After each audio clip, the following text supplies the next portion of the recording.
Korang jangan halang aku kalau aku nak buat. Aku dah hadap benda ni dari umur aku 9 tahun. Dah 20 tahun dah aku hadap benda ni. 20 tahun dah.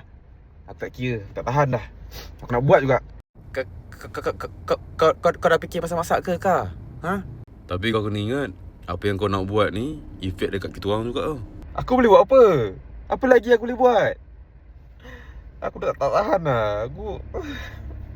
Dah lah, apa nak jadi-jadi lah. Aku nak buat juga. Aku harap kau tak menyesal lah. Satu je aku nak pesan kat kau. Sekali kau buat, kau tak ada nak patah balik dah. Dah, kau jangan halang aku. Ini keputusan aku. Aku mau. Kan lah. Kau ni nak pergi tampal gigi je dekat dental suite tu.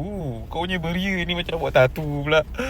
Kau pergi sekarang. Kau pergi tampal gigi kau sekarang. Sepuluh kelempang kau sekali lagi. Kau pergi sekarang. Dah lama aku tunggu saat ni. And akhirnya sudah tiba masanya. Aku nak tampal gigi aku ni dekat dental suite. Dia ni profesional. Kau tengok sini gigi aku yang pecah ni. Jom kita tampal. Let's go.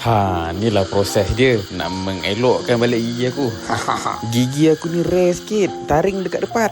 Biasa taring kiri kanan. Tak, aku taring satu je kat depan.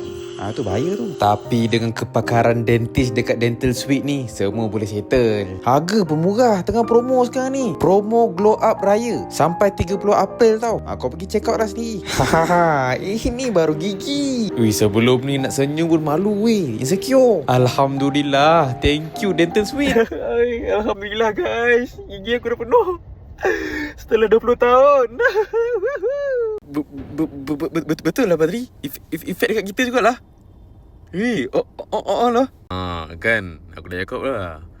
Lepas ni aku nak kau main gym lah.